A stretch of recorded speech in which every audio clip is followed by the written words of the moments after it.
Dolores Catania, the no-nonsense firecracker of The Real Housewives of New Jersey, has never shied away from sharing the raw edges of her life, whether it's navigating co-parenting drama or dishing on dating dilemmas. But nothing could prepare her, and her boyfriend Paulie Connell, for the heart-pounding terror of a home invasion that unfolded while they were worlds away, filming scenes for Bravo's newest venture, The Real Housewives of Rhode Island. In a gripping recount on Jeff Lewis Live, the couple peeled back the layers of this chilling ordeal, revealing not just the mechanics of the break-in but the profound lessons it etched into their sense of security. What started as a routine night of tequila-fueled fun up north morphed into a nightmare via a frantic phone call, underscoring the vulnerabilities that lurk even behind the most fortified doors. The evening had been idyllic, a blend of professional hustle and personal high spirits.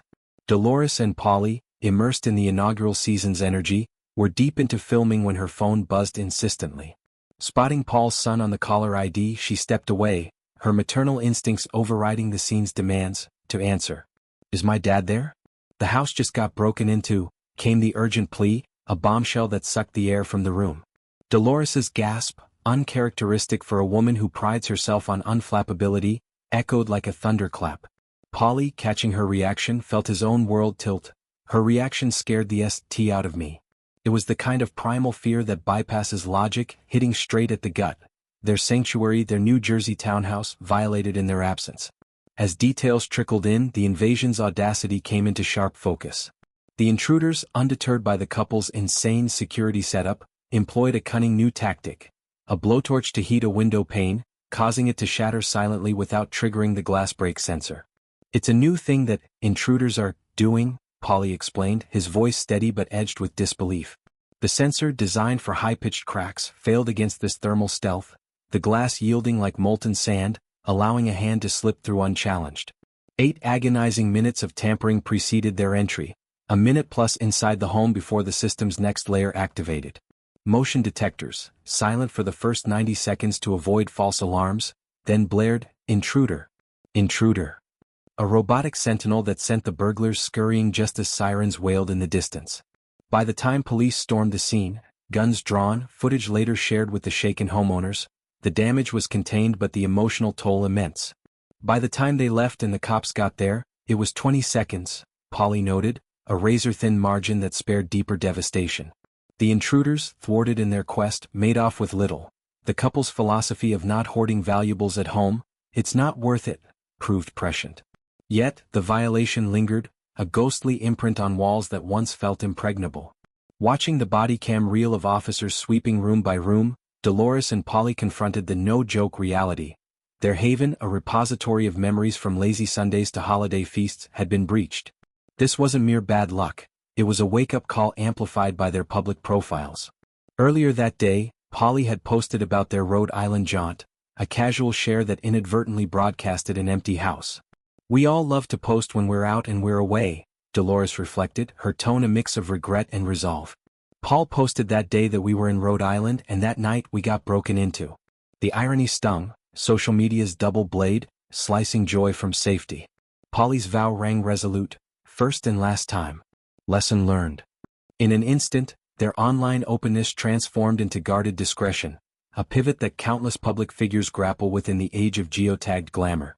Dolores's recounting on the podcast wasn't just cathartic, it was a clarion PSA, urging fellow celebrities and everyday folks to weigh the thrill of the share against the shadow of exposure. Her life, a tapestry of Real Housewives highs and personal hurdles, has always balanced vulnerability with vigilance. From her amicable split with ex-Frank Catania co-parenting their twins, to her blossoming romance with Paulie, a steady entrepreneur who grounds her whirlwind world, she's mastered turning trials into triumphs. This invasion, though, pierced that armor, forcing a reckoning with fragility. Paulie's composure, even as he dissected the tech-savvy burglary, spoke to his role as her rock, the man who, amid tequila toasts, keeps her laughter flowing but her safety paramount. The couple's home, a cozy townhouse emblematic of Dolores's Italian-American roots. Think Sunday gravy simmering on the stove, walls adorned with family portraits, now symbolizes resilience reborn. Upgrades loom. Enhanced sensors, perhaps thermal detectors, a fortress fortified by fear. But beyond bolts and buzzers, the incident deepened their partnership, a bond forged in Real Housewives of New Jersey crossovers and quiet nights in. Polly's son, the unwitting herald of horror, becomes a hero in hindsight, his quick thinking a lifeline across miles. For Dolores, 54 and thriving, this chapter folds into her narrative of unyielding spirit. A breast cancer survivor, a fitness advocate, a woman who's danced through custody battles and cast shakeups, she channels adversity into advocacy. Her PSA extends ripples, to fans who livestream vacations, to friends who flaunt absences, pause, protect. The blowtorch breach, a symbol of evolving threats, mirrors broader societal shifts, crime's ingenuity demanding our ingenuity in response. Yet, in sharing, Dolores reclaims power, transforming terror into teachable truth. As they return to Rhode Island's shores, the invasion fades to a scar, not a shackle. Polly's lesson learned becomes their mantra, a vow to savor the spotlight without sacrificing the hearth. In the Housewives universe, where drama is currency, this real-life plot twist reminds, the scariest stories aren't scripted, they're survived.